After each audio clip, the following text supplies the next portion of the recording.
Ալելույա, Տերը փառավորվի սիրելիներ, Արք Հիսուսին։ Մենք շնորհակալ ենք Աստծո, որ այսօր էլ լույսը բացեց մեր վրա, որպեսզի եւ մեզ տվեց կյանք, շունչ, որպեսզի մենք իր երեսը փնտրենք եւ գտնենք իրեն սիրելիներ։ Աստված, որ մեզի տվավ էս ամեն ողորմությունները նրա համար, որպեսզի մենք գտնենք իրան մեր կյանքում, սա շատ կարևոր է, որ ոչ թե միայն մենք իր մասին իմանանք, այլ ճանաչենք իրան անձամբ եւ հաղորդ լինենք իր աստվածային բնությանը։ Դրա համար այսօր ես ուզում եմ կարդալ այն բոլորի շատ ծանոթ տեղը եւ պետք է աղոթք անենք սիրելիներ։ Տեր Հիսուսը ասեց. Ես եմ ճանապարհը ու ճշմարտությունը եւ կյանքը։ Մեկը հորը կով չի գար, եթե ոչ ինձնով։ Սա շատ կարևոր է, որ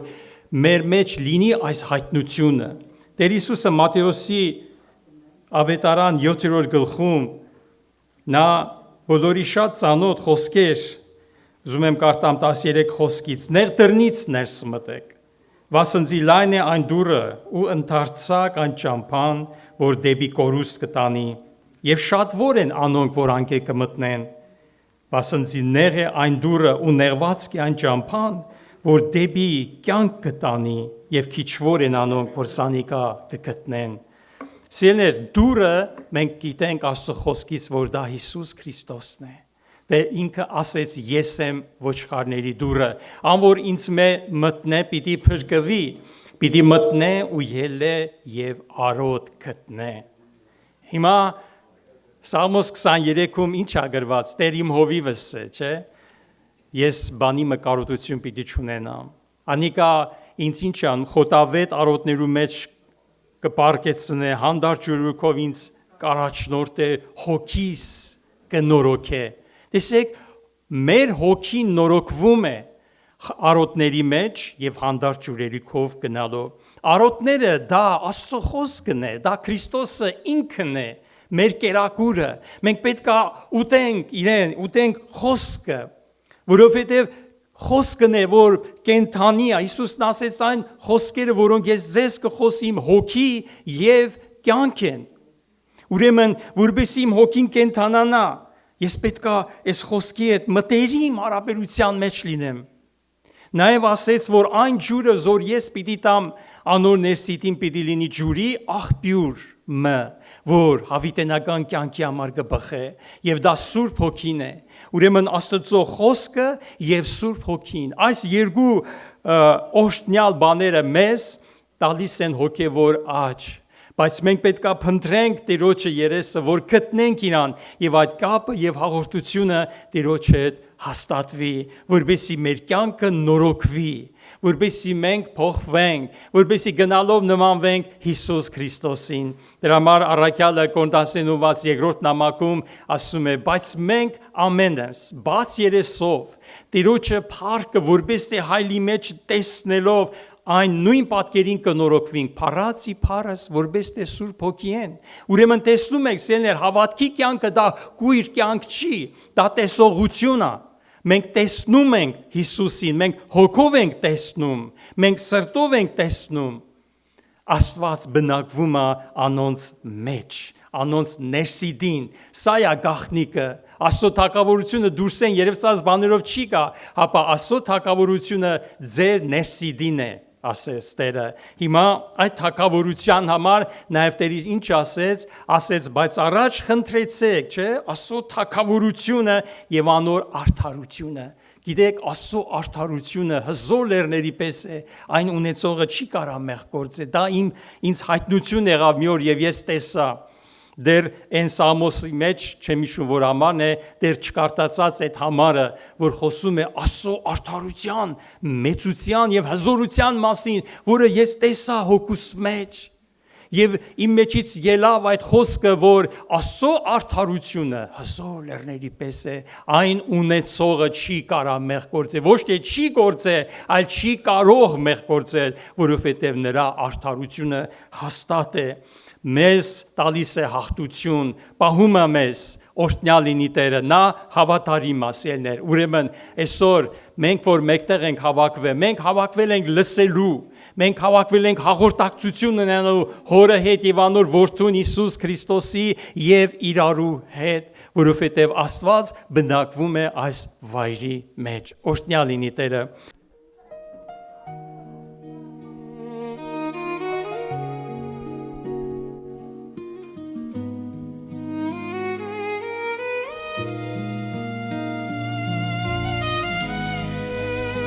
Իմ սիրտը պատրաստ է ով Աստված, ես պիտի երգեմ եւ սաղմոս ասեմ նաեւ իմ փառքով։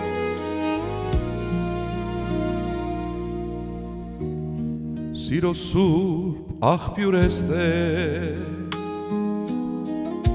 սեր է բխում քո հայացքի, սիրում ես ինձ ինչպես որդու, ուր գնամ ուր քո հմայքի, այնքան քաղցրես, այնքան բարի, ինչքան հզոր ու փառավոր, այնքան չքնաղ, այնքան գերով, իմ մտերիմ հարազատ է, այնքան քաղցրես, այնքան բարի, ինչքան հզոր ու փառավոր, այնքան չքնաղ, այնքան գերով, իմ մտերիմ հարազատ է։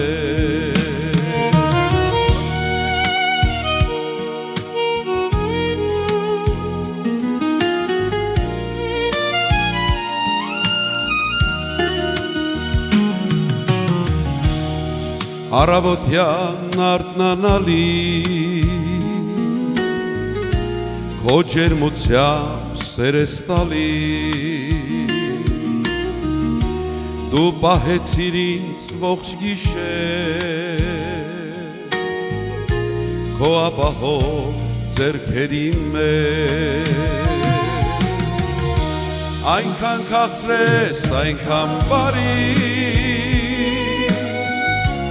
ինչքան հզոր ու փառավոր,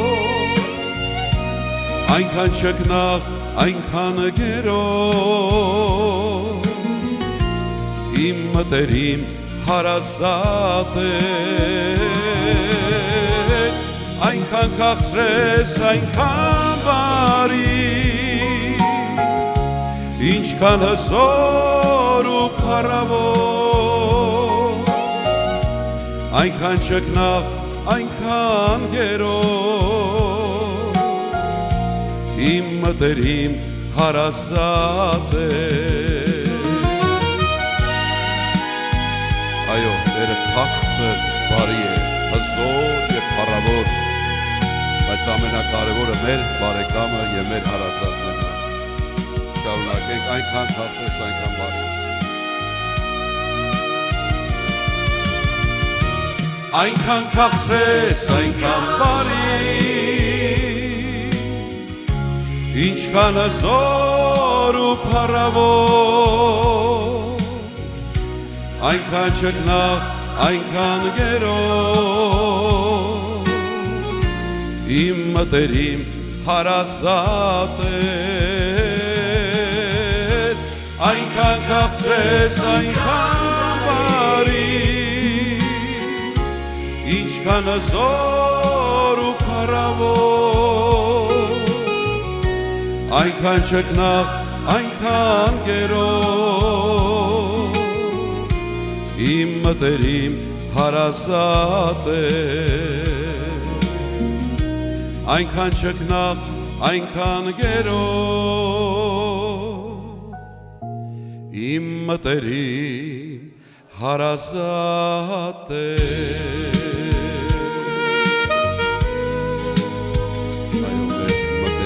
Հարազատ, մեր հիանալի Աստված, փառք քեզ, ամեն։ Գիտեմ, որ մի օր տեսնելու եմ քեզ, երբ գաս քո փառքով, գիտեմ, որ մի օր նայելու եմ քեզ հոգուս աչքերով։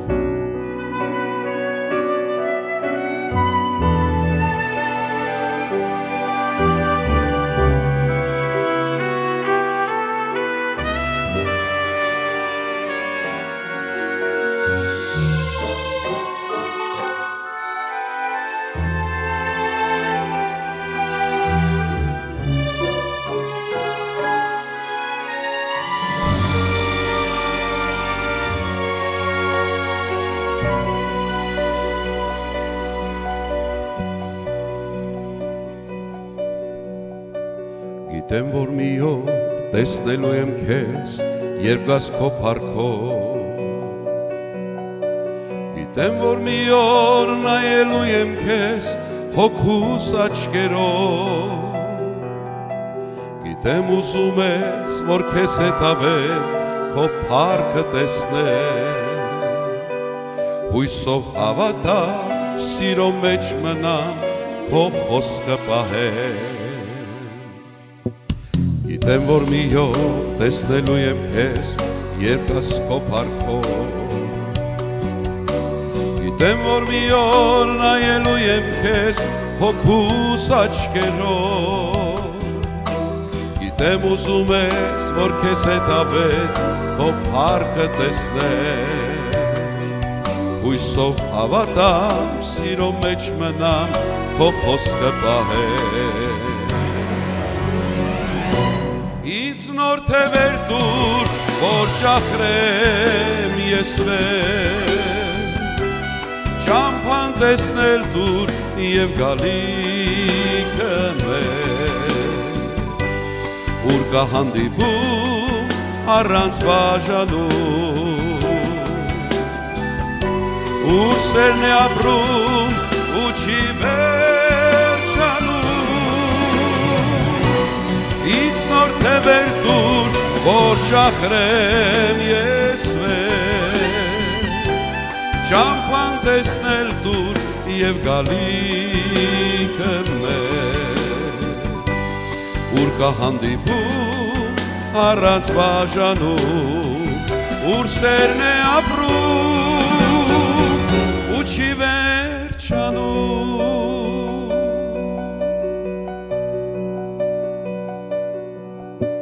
Գիտեմ, որ մի օր օրհնելու եմ քեզ երկնային լեզվով, գիտեմ, որ մի օր գովելու եմ քեզ հոգու երգերով, մի գանց կա միայն քո խոսքի ոսկին հոգուս պետք է դա, որ երբ ծառայի միշտ վերև նայի և ուրախանա, ինձ նոր թևեր դուր, որ ճախրեմ ես վեր, ճամփան տեսնել դուր և գալիքը մեր, ուր կա հանդիպում առանց բաժանում, ուր սերն է ապրում ու չի վերջանում, նոր թևեր դուր, որ ճախրեմ ես վեր, ճամփան տեսնել դուր և գալիքը մեր, ուր կա հանդիպում առանց բաժանում, ուր սերն է ապրում ու չի վերջանում։ Ինձ նոր թևեր դուր, որ ճախրեմ ես վեր, ճամփան տեսնել դուր և գալիքը մեր, ուր կա հանդիպում առանց բաժանում, ուր սերն է ապրում ու չի վերջանում։ Եվս մեկ անգամ երգենք։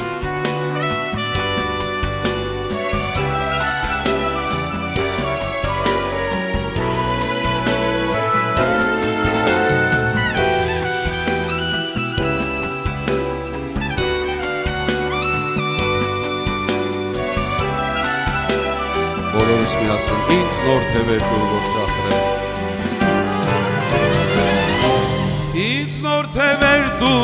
դուր որ ճախրեմ ես վեր Ճամփան տեսնել դուր եւ գալիքը մեր Ուր կա հանդիպում առանց բաժանում Ուր սերն է ապրում ու չի վերջանում Ուր կա հանդիպում առանց բաժանում Ուր սերն է ապրում ու չի վերջանում ու չի վերջանում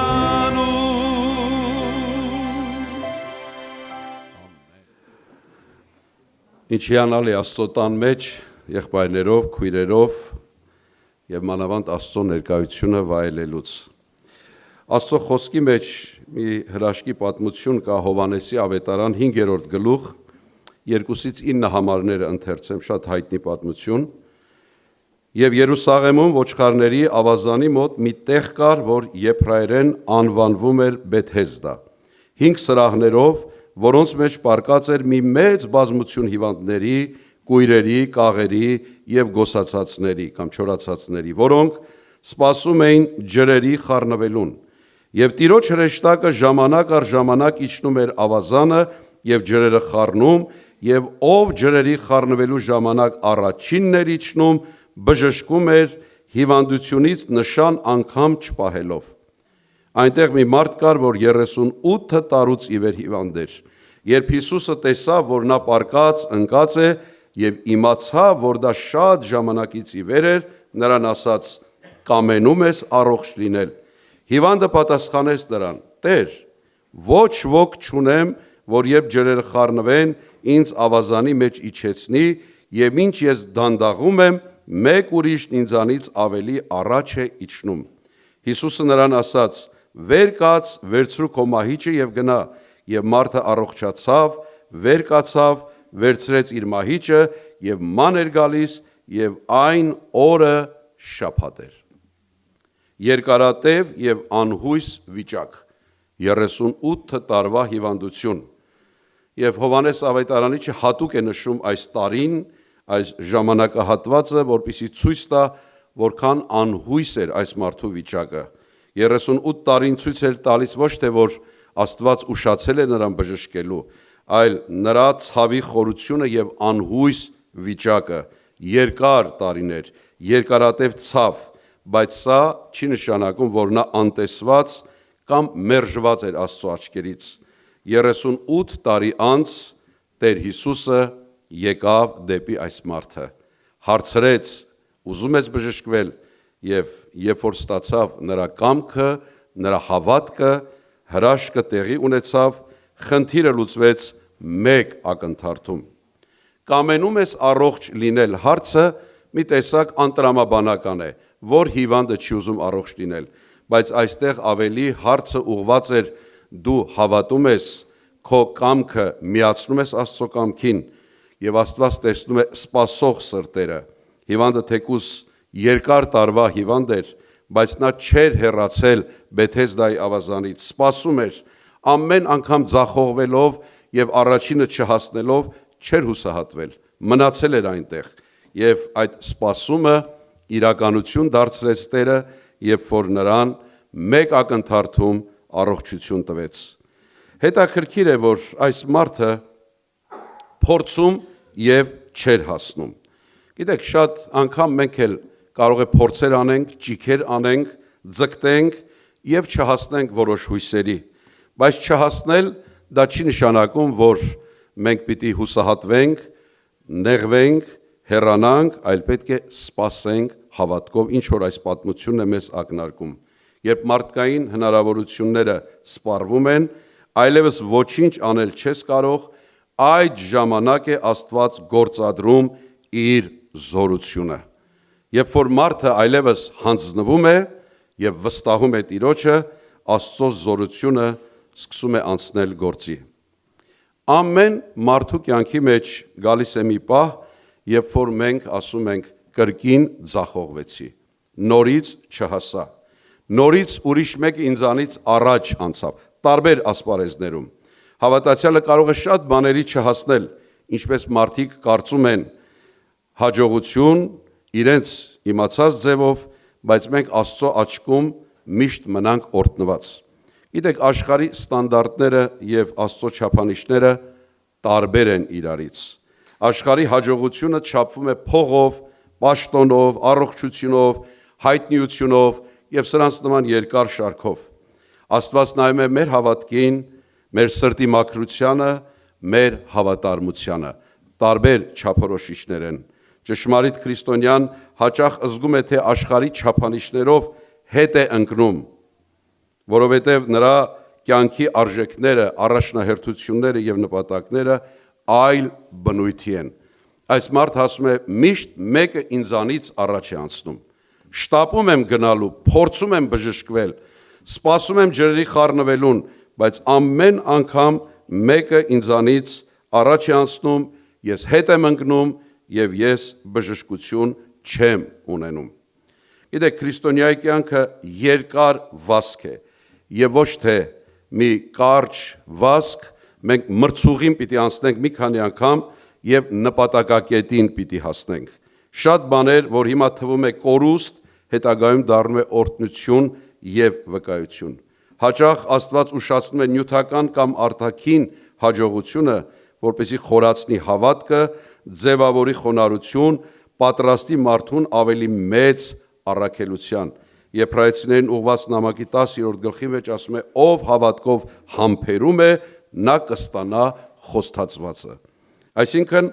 երբ որ Նոյը տապան էր սարքում, մարդիկ ծաղրում էին նրան, եւ թվում էր, թե Նոյը ծաղրելի էր, որովհետև անձրև չկար, որովհետև ամպ չկար, բայց ժամանակը ցույց տվեց, որ նրա սպասումը արժեր եւ իրականություն դարձավ։ Երբ որ Տեր Հիսուսին խաչեցին եւ գերեզման դրեցին, աշխարհը իր չափանիշներով կարծեց, որ հաղթեց, փակեց այս վկայությունը, բայց Տերը հրաշափառ հարությամբ ցույց տվեց, որ հաղթանակը դռների ետևում չէր։ Ուրեմն սիրելիներ, շատ առաջիններ կարող են լինել վերջին, շատ վերջիններ կարող են լինել առաջին։ Այս 38 տարվա հիվանդը միշտ հետ էր ընկնում, բայց մի օր նա առաջինը դարձավ։ Տեր Հիսուսը նրան մոտեցավ, Տեր Հիսուսը նրան ձեռք մեկնեց եւ նա բժշկություն ստացավ։ Չստանալը երբեմն հոգևոր դաս է, այլ ոչ թե պատիժ։ Խնդրում ենք, չենք ստանում, ուզում ենք, չենք ստանում։ Աստված հաճախ պահում է մեզ այն բաներից, որոնք մեզ կարող են վնասել։ Ինչպես որ ծնողը, երբ որ երեխան շատ բաներ է ուզում, բայց իր տարիքի համապատասխան չի, մերժելով նրան ոչ թե պատժում է, այլ խնայում է նրան։ Ուրեմն այս ավազանի հիվանդը, եթե ջրերը խառնվելու ժամանակ հաջողվեր ինչ որ մի անգամ, Տեր Հիսուսին չէր հանդիպի։ Ուրեմն իր չստանալը օրհնություն եղավ, իր չբժշկվելը էլ ավելի օրհնության իրեն առաջնորդեց։ Եթե մենք վստահում ենք Աստծուն, ապա գիտենք, որ չստանալը նույնպես նրա կամքի մի ձև է։ Չպատասխանված աղոթք չկա, աղոթքներ լինում են այո, ոչ եւ սպասիր։ Բոլորն էլ պատասխաններ են, բոլորն էլ օրհնյալ պատասխաններ են։ Երբ որ մենք ասում ենք փառք ես Տեր, խնդրեցի եւ չստացա, սա հավատք է։ Չստացա, որովհետև Աստված ավելի լավը պատրաստեց ինձ համար։ Աստված երբեմն թույլ է տալիս դատարկ պահեր ունենանք։ Երևակայեք, այս հիվանդը ամեն անգամ ճիք էր գործում, անդամալույց էր, ուրիշ մեկը բժշկված, ուրախությամբ, ցնծալով դուրս էր գալիս ջրից եւ իր մոտ սկսում էր դատարկ, տխուր, հուսահատ մի վիճակ, էլի չստացվեց։ Եվ գիտեք, խոստացված չէր, որ ամեն անգամ հրեշտակը պիտի իջնի, կամ ամեն շաբաթ բժշկություն պիտի լինի, կամ երկար տարիներ դեռ այս process-ը պիտի շարունակվի։ Ոչ ոք չգիտեր, սա վերջի անգամն է, նախավերջի անգամն է, կրկնվի, չի կրկնվի, որքան պարբերաբար պիտի կրկնվի։ Բոլոր այս գործողությունը հիմնված էր հավատքի վրա։ Սպասենք, եթե Տերը նորից ինչ որ պահի հրեշտակ ուղարկի եւ ջրերը խառնվեն, ուրեմն առիթ կունենամ մտնելու, բայց ամեն առիթը կորցնելուց մարդը տխրում էր,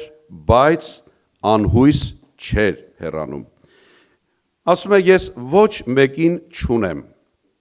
Ես կարող եմ երևակայել, գրված չի, որ սկզբում ուներ մարդիկ, որոնք ընկեր էին, բարեկամ էին, բերեցին, տարան, հետո երկար փորձից հետո, երբ որ ձախողվեցին, հուսահատվեցին, քանի անգամ, քանի ամիս, 38 տարվա հիվանդությունը բավականին դժվար վիճակ է, հավատացեք եղբայրներ, քույրեր, երբ որ երկարում է, մարդու ուժերը կարծես թե ջլատվում են եւ մարդու հույսը սկսում է շատ պակասել։ Եվ կամաց իր հետ եղողները կամ իրեն օգնողները ենթադրյալ մենակ թողեցին։ Տեր Հիսուսին ասում է ոչ ոգի չունեմ, մեկը չունեմ, ինչ տխուր վիճակ է։ Մենք այսօր շրջապատված ենք ընտանիքով, եղբայրներով, քույրերով, եկեղեցին մեզ թիկունք է, բայց այս մարդը մնացել էր մենակ իր հիվանդության մեջ եւ արժեվում անհույս եւ դժվար ժամանակներ։ Գիտեք, հիվանդությունը այնպիսի բան է, որ գնալով խորացնում է։ Մարմինը գնալով ավելի թուլանում է եւ պայքարելը, դիմադրելը դառնում է գրեթե անհնար։ Ուրեմն այս մարդը գնալով ավելի մաշվում էր, բայց Աստված ուներ իր ժամանակը։ Երբ որ քեզ թվում է չունես, իրականում ունես։ Երբ որ այս մարդը ասեց ես ոչ ոքի չունեմ, չպատկերացրեց, որ ինքը ունի մեկին իր առջև կանգնած, որ փոխարինում է բոլոր մնացած իր ընկերներին ու բարեկամներին։ Դա Տեր Հիսուս Քրիստոսն էր։ Հիսուսին ունես, նա գալիս է դեպի քեզ, որքան էլ որ երկար սպասումդ լինի, հույսդ մի կտրի, որտեղ Տերը պիտի մոտենա եւ քեզ բժշկություն պիտի տա։ Հետաքրքիր ասում է ոչխարների դռան մոտ էր այս ավազանը, Բեթեսդայի ավազանը։ Ես փորձեցի հասկանալ ինչ էր սա, եւ որոշ մեկնիչներ ասում են, որ դա այն ավազանն էր, որ հովիվներ, երբ որ քաղաք էին մտցնում իրենց հոտերը, որպեսզի քաղաք չտանեին փոշին եւ այդ արոտավայրերից եկած կեղտը, գցում էին, նետում էին իրենց գառներին այդ ավազանի մեջ, մյուս կողմից գառը մաքրված դուրս էր գալիս։ Եվ ահա եկավ Հովվապետը, հովիվների հովիվը, եւ իր գառնուկին առանց այդ ավազանի մեջ մտցնելու, որովհետև Տիրոջ խոսքը արդեն մաքրող զորություն է, ավազանի ջուրն է, մաքրեց եւ բժշկեց այս մարդուն։ Ուրեմն սիրելիներ, եթե կարծում ես չունես, իմացիր, որ Աստված ավելի լավն է քեզ տալու։ Եթե այս կյանքում շատ բաների չենք հասել, շատ մի տխրեք սիրելիներ։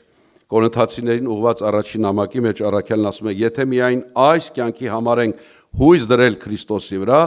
բոլոր մարդկանցից ավելի խղճալի ենք, բայց մենք միայն այս կյանքի համար չենք դրել եւ այս կյանքի եւ առավել եւս հավիտենական կյանքի համար։ Այսօր աշխարհը մրցավազք է, նայեք, բիզնես, շատացնել, հարստանալ, եւ այս մրցավազքի մեջ հաճախ կարծես մենք հոգեվորներս էլ այդ հոգեբանության տակ ենք ընկնում ազդեցության, մրցենք, ավելի մեծ, ավելի շատ, նույնիսկ եկեղեցական մրցակցություն կա, հոգեվորները մրցում են իրար հետ, բայց սիրելիներ, երբ որ չես հասել եւ ուրիշ մեկը քեզանից ավելին է արել, մի տխրի։ Այս մարդը ասում է ուրիշները ինձանից առաջ են անցնում, թող անցնեն, բայց կգա քո ժամանակը, Տերը կտա քո բժշկությունը եւ դու անմասն չես մնա դրանից։ Սաղմոս 73-ի մեջ Դավիթ թագավորը նկարագրում է Ասափի Սաղմոսը, կներեք, ասում է հիրավի Աստված բարի է Իսրայելի համար, սրտով ուղիղների համար, եւ քիչ էր մնացել, որ ոտքերս ծռվեին եւ բան չէր մնացել, որ քայլերս սահեին։ Ինչու՞։ Ինչ եղավ Սաղմոս 2-ին։ Ասում է, երբ որ տեսա ամբարտավանների, ամբարիշտների խաղաղությունը, տեսա, որ նրանք ցավ չունեն, տեսա, որ մինչև իրենց մահը լավ են ապրում, մարմինները ամուր են, պարարտ են, նեղության մեջ չեն տանջվում, եւ ամբարտավանները վզնոցի պես պատում են իրենց հարստությամբ, բռնությունը ուտում են, բայց չեն պատժում։ Տեսա այս ամբարտավան, ամբարիշտ, անհավատ մարդկանց հաջողությունը, որ ինձանից առաջ են անցել եւ ես հետ եմ մնացել, քիչ մնաց ոտքերս սահեին։ Եվ շարունակությունը գիտեք անշուշտ, ասում է, երբ որ մտա Աստծո սրբարանը, ես տեսա, որ դու նրանց սահուն տեղեր ես դրել։ Սրանք են ահա ամբարիշտները, որոնք հաջողակ են այս աշխարհում եւ ավելացնում են հարստություն։ Հիրավի զուր տեղն եմ իմ սիրտը սրբում եւ իմ ձեռքերը լվանում սրբությամբ։ Այս մրցակցությունը չպետք է ընկճի մեզ, սիրելի եղբայրներ եւ քույրեր։ Թող առաջ անցնեն։ Մենք մնանք հավատարիմ, Քրիստոսի ոտքերի մոտ, սպասենք մեր ժամանակին եւ Աստված անպայման մեզ հաղթական կդարձնի։ Դարձա ու արեգակի տակ տեսա, որ մրցավազքը արագաշարժներինը չէ, ոչ էլ պատերազմը հզորներինը, ոչ էլ հացը իմաստուններինը, հարստությունն էլ հասկացողներինը չէ, շնորհքն էլ գիտուններինը չէ, որովհետև ժամանակ ու դիպված բոլորին են պատահում։ Խաբուսիկ է կյանքը։ Մի կարծեք, որ եթե մեկը խելացի է, հարուստ է, ուժեղ է, հաջողակ է այս աշխարհի իմաստով, ուրեմն տես Աստված մեզ չորտնեց, նրան օրտնեց։ Ընդհակառակը մեր չափորոշիչները տարբեր են, մեր արժեքները տարբեր են։ Երբ որ Տերը ինձ մոտ է, երբ որ նրա խաղաղությունը ես վայելում եմ, երբ որ ես առիթ ունեմ Աստծո տունը գալու եւ Աստծո սուրբերի հետ նրան պաշտելու, ես հաջողակ մարդ եմ։ Ես օրտնված մարդ եմ։ Ես այս աշխարհի լավագույն բաժինը ունեցող մարդ եմ։ Մի գեղեցիկ պատմությամբ պիտի փակեմ, որտեվ պաշտամունքը պիտի շարունակվի։ Լսած կլնեք հավանաբար մի փոքր օթանավ, երբ որ թռնում էր, օթանավի մեջ շատ ուղևորներ չկային, 4 հոգիներ էին միայն, հանկարծ օթաչուն եկավ ասեց, որ մատորը կանգնած է եւ օթանավը հենց այնպես ինքնաբերաբար գնում է, ես թռա, դուք 4-դ որոշեք, 3 հատ էլ օթապարիկ ունեք, որով կարող եք փրկվել, 4-ից մեկը անշուշտ չի փրկվելու։ Եվ երբ որ ինքը թռավ, առաջի ուղևորներից մեկը ասեց, ես լոյեր եմ, ես պիտի թռնեմ գնամ, որտեղ շատ դատեր ունեմ անելու, մեկը առավ ու թռավ այդ օթապարիկներից։ Երկրորդն ասեց, ես բիզնեսմեն եմ, քանի հատ բան ունեմ ստորագրելու, չի լինի, երկրորդն էլ առավ թռավ, մնացին 2 հոգի, մեկը հովիվ էր, մյուսը մի աղջնակ։ Հովիվ էս աղջնակին ասեց, վերցրու հաջորդ վերջին օթապարիկը եւ թռի։ Չէ, ասեց, չէ, վերցրու, ասեց, ես պատրաստ եմ, ես գիտեմ ուր եմ գնում, ծնողներդ քեզ սպասում են, քո կյանքը դեռ առջևում է, համոզում էր այս աղջկան, շուռ եկավ ասեց, պարոն, հանգիստ եղիր, 2 օթապարիկ ունենք, 2-ս էլ կթռնենք, ասեց, ոնց 2, 3 հատ կար։ Աղջիկն ասեց, չգիտեմ այդ առաջ 2-ից որ մեկն էր, շտապելուց իմ պայուսակն է վերցրել թռել։ Մենք հիմա հանգիստ կարող ենք թռնել եւ փրկվել։ Առաջ անցավ, առաջ չանցավ։ Այնպես որ եղբայրներ, քույրեր, այս մարդուն մենք նայելուց հասկանանք, որ երկարատև դժվարություն, հիվանդություն, դա մերժվածություն չի։ Տերը իր ժամանակին կգա, կկանգնի եւ կասի ուզում ես, մենք ասենք այո։ Ուզում ես երկինք մտնել, այո։ Ուզում ես իմ ուրախությունը մտնել, այո։ Ուրեմն այդ բոլոր սպասումդ արժեր եւ Տեր օրհնի ամենքիդ, ամեն։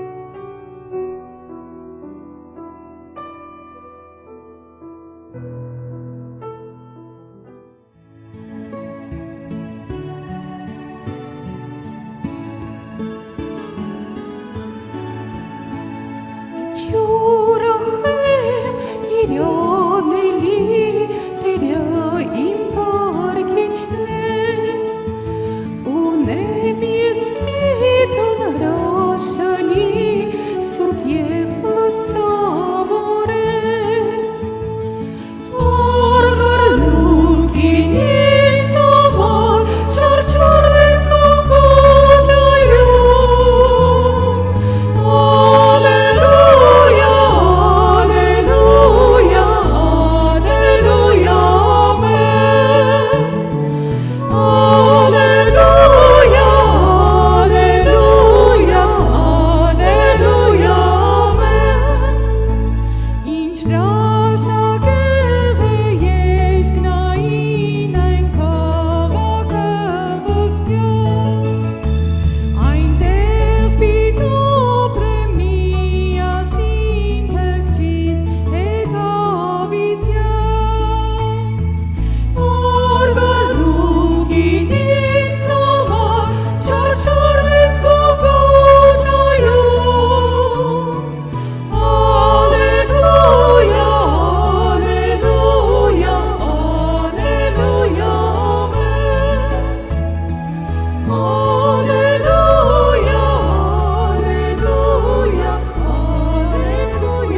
Շնորհություն ձեզ քուրաչան եղբայրներ ջան։ Աստված բոլորի տորչն է։ Ուղղակի մի կարճ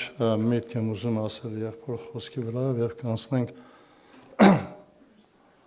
բուն այսօրվա նպատակին, որ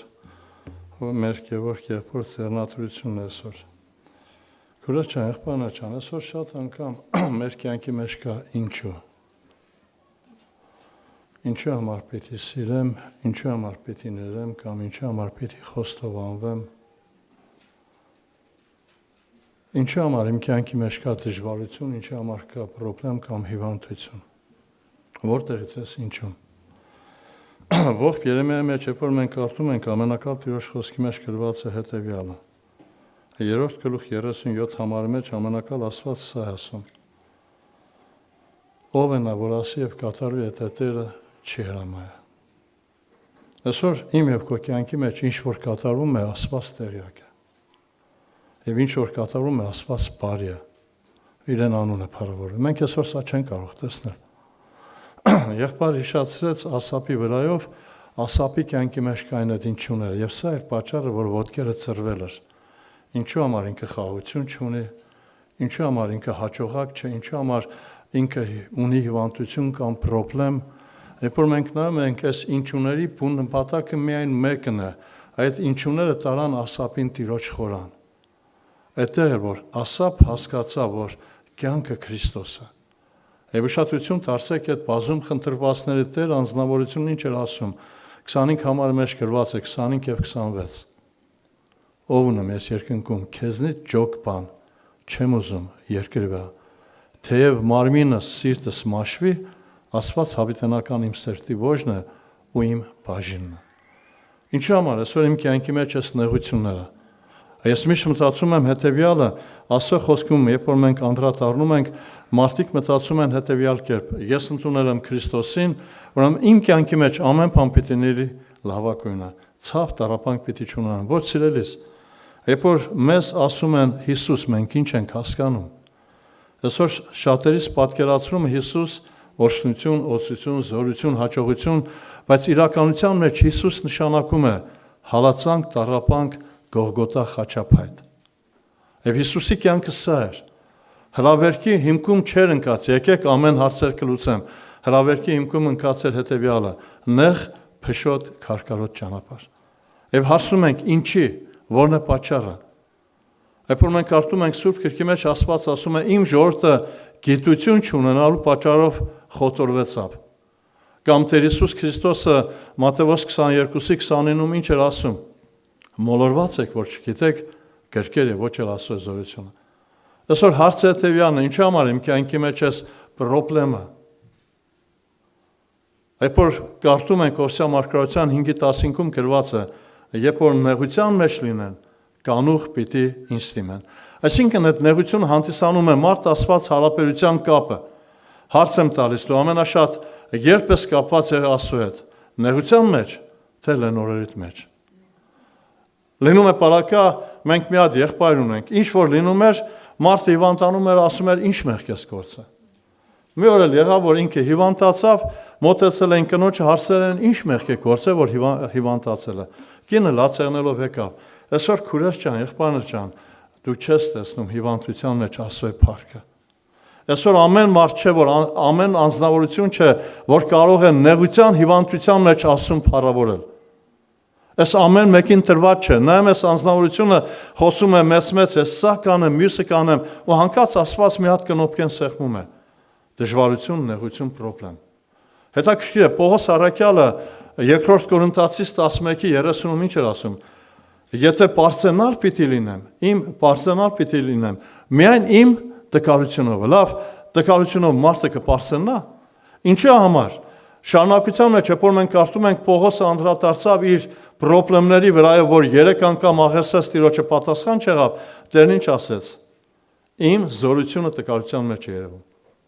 Դրանից հետո էր Պողոսի մտածելակերպը փոխվեց եւ ինչ ասեց. Արդ ավելի հոժարությամբ իմ տկարությունով կպարծենամ, որ Տիրոջ զորությունը իմ մեջ բնակված է։ Քուրաս ջան, եղբայրներ ջան, այս համարն էլ ասեմ եւ անցնեմ բուն մտքին։ Այսօր երբ որ մենք խոսում ենք, շատ տեղեր կա նշանի վրայով զատկի ժամանակ ամենակալ Աստված նշան դրեց ամեն մեկ տան դռների դռանդիկների վրա գարան արյունը, որ սատակիչը չսպանի, կամ կարդում ենք Եզեկիել 9-ի մեջ գրված հետևյալ տողերը, գրված է 4-րդ համարի մեջ անցկաց Երուսաղեմի միջովը, եւ տես մարդիկ, որոնք որ հառաչում են, ողբում են Երուսաղեմի մեջ այդ մեղքի եւ պղծության համար, այսինքն մարդիկ, որոնք որ սրբություն են սիրում։ Հիմի հարց եմ տալիս. մեր վրա նշանը ո՞րն է։ Մեր բոլորի պատասխանը միանշանակ մեկն է։ Մենք ամեն անգամ սա ասում ենք, որ նշանը Սուրբ Հոգին է, բարի, բայց կա մեկ ուրիշ նշան։ Նայեք, Պողոս առաքյալը մեզ բացահայտում է բերելով այդ մտքին, որ չասենք ինչու։ Երկրորդ Թեսաղոնիկեցիս առաջի գլուխ 4-5 համարներն եմ կարդում։ Այնպես որ մենք ինքներս ձեզանով բարձրանում ենք Աստծո եկեղեցիներում։ Պողոսի բարձրանքը Կորինթոս Թեսաղոնիկե եկեղեցու վրայով ոչ թե զորություններ կային, հրաշքներ կային, նայեք ինչի վրա է, ձեր համբերության եւ հավատքի համար, ձեր բոլոր հալածանքներում եւ նեղություններում, որոնց դուք համբերում եք։ 5-րդ համարը սկսում է, որ դա Աստծո արտար դադաստանի նշանն է։ Հիմա ուզում ես համոզվել, որ դու իրեն բաժինն ես, այդ նշանը պիտի ունենաս։ Այն մարդը, որի կյանքի մեջ այս նեղություն, հալածանք, խնդրեմը չկա, ինքը Աստծուց հեռու անձնավորություն է։ Այսօր համար խնդրանքս է, երբեք նեղության կամ դժվարության մեջ չհաշտես ինչու։ Աստված ամեն ինչի մեջ է բարի։ Նեղությունը տալիս է, որ իր երեսը փնտրես։ Նեղությունը տալիս է, որ դու այդ նեղության մեջ փառք տաս Տիրոջը, սովորես եւ կարողանաս օգտակար լինես այդ մարդկանց, որոնք որ նույն նեղության մեջ են։ Հիշում եք, Եբրայեցիս 12-ի 18 համարի մեջ գրված է. ան որ չարչարվեցավ եւ փորձվեցավ, կարող է օգտակար լինել փորձվողներին։ Թող Տիրոջ անունը փառավորվի ամեն ինչի մեջ, ինքը արտարը, ինքը բարի, ինքը սերը։ Եվ այսօր մեր հանդիպման, այսինքն Կիրակնօրյա պաշտամունք էր, պիտի հավաքվենք, ասում պիտի փառտանք, բայց կա ուրախալի լուր, ամենդ գիտեք, որ այսօր մեր Գևորգ եղբոր ձեռնատուրության օրն է։ Համար պիտի կարդամ, որ գրված է Սուրբ Գրքի մեջ, ուղղակի կուզենք տեսնենք, թե ինչքան կարևոր է եկեղեցում ունենալ սպասավորներ։ Հիշում եք Մովսես երբ որ դուրս հաներ ժողովրդին, աներ իրեն ասեց, Մովսես չես կարող, շատ դժվար կլինի։ Մարդիկ ընտրի, տասնապետներ, հարապետներ, հազարապետներ, եւ այսօր ամենակալ Աստված ուզում է, որպեսզի իրոք եկեղեցու մեջ սա լինի, որ ամեն մեկ եղբայր կարողանա ծառայություն անի եւ օգտակար լինի ժողովրդին։ Երբ որ կարդում ենք Մատթեոս ավետարան 9-րդ գլուխ 38 համարի մեջ գրված հետեւյալ տողը. արդ աղաչեցեք հնձի Տիրոջը, որ մշակներ հանի հունցի համար։ Շատ տեղեր գրված է խնդրեցեք, բայց այստեղ գրված է աղաչեցեք։ Ինչու համար? Որովհետև իրոք սպասավորը կամ հովիվը կամ պատասխանատուն եկեղեցում պետք են։ Եվ Գևորգ եղբայր, ուղղակի խոսքս պիտի ուղեմ քեզ։ Սա շատերը խորը մտածում են մեկ ուրիշ ձևով։ Շատերի համար սպասավորությունը իշխանություն է կամ փառք է, կամ լավագույն տարբերակ երևալու համար, բայց իրականության մեջ ծառայությունը շատ դժվարին է։ Հետ այսօր ծառաները, որ այսօր անունը տնում են հովիվ, երեց եպիսկոպոս, լավ է հնչում, չէ՞։ Բայց եթե տնեին անունը նոքյար ու նոքյարություն ունեն, ով կուզեր։ Եղի նոքյար, աղբերս։ Ուղղակի համարներ կա, որ կուզեմ քեզ փոխանցել եւ կուզեի, որպեսզի դու լուրջ ուշադրություն դարձնես այս համարների վրա։ Եփեսացիս եկեղեցու մեջ Պողոս առաքյալը խոսում էր, որ Աստծո կողմանը մարդիկա դրվեցին որոշ ծառայությունների մեջ։ Հիշում ես 4-րդ գլխում գրված է 11 համարից եւ նա մի քանիսին տվավ առաքյալներ լինելու, մի քանիսին մարգարեներ, մի քանիսին ավետարանիչներ, մի քանիսին հովներ, վարդապետներ, սուրբերի կատարելության համար, պաշտոնի գործի համար, Քրիստոսի մարմնի շինության համար։ Այսօր սպասավորի գործը սա է, որ ինքը Քրիստոսի մարմնի շինարարության մեջ աշխատի, կարողանա ուղղություն տալ, կարողանա հորդորել, քիշեք Պողոս առաքյալը Գործք առաքելոցում ինչ էր ասում, ինքը լացով խրատում էր մարդկանց։ Եվ այսօր այս որակները մենք պիտի ունենանք, ամեն մեկ սպասավոր։ Սրա համար ուղղակի կուզեմ, որպեսզի քո մեջ այս կյանքը ձևակերպի։ Երբ որ մենք կարդում ենք Սուրբ գրքի մեջ երկրորդ մնացորդած 29-11 համարի մեջ գրված է ամենակալ Աստված հետևյալն է ասում.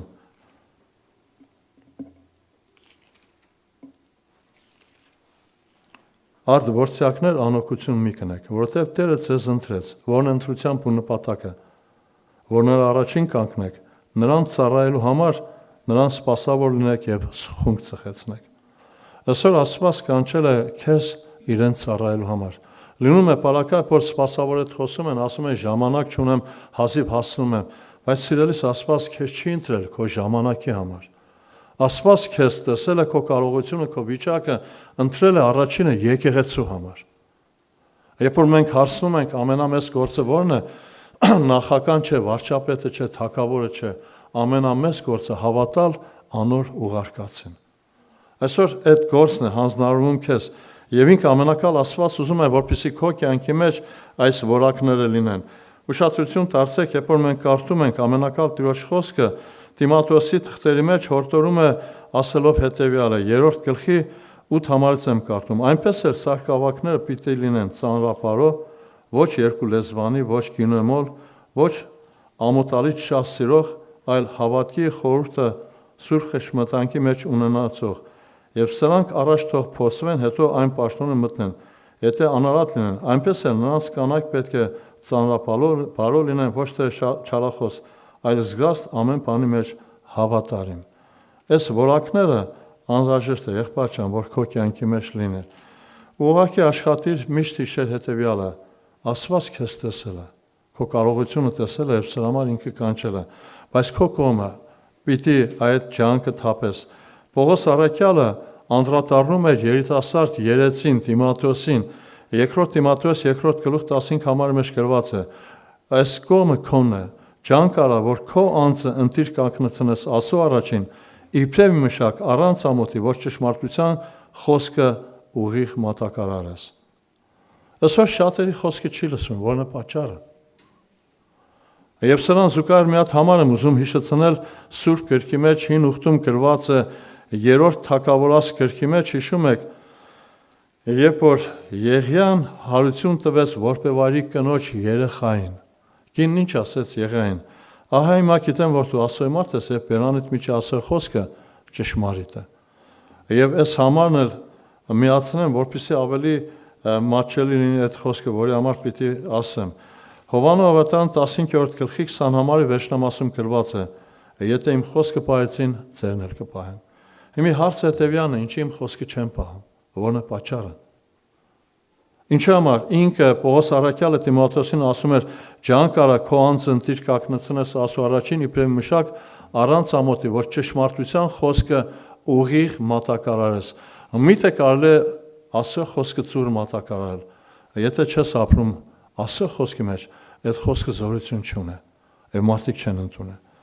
Եվ հորդորը հետևյալն է, որ Գևորգ ջան, ամեն օր կապված լինես Աստծո խոսքին եւ ունենաս ներքին սեյնակ։ Եվ կուզեմ հիշեցնել հետևյալ որակները, որ Պողոս առաքյալը Տիմոթեոսին էր հորդորում եւ ասում. սա բոլոր սպասավորների համար է,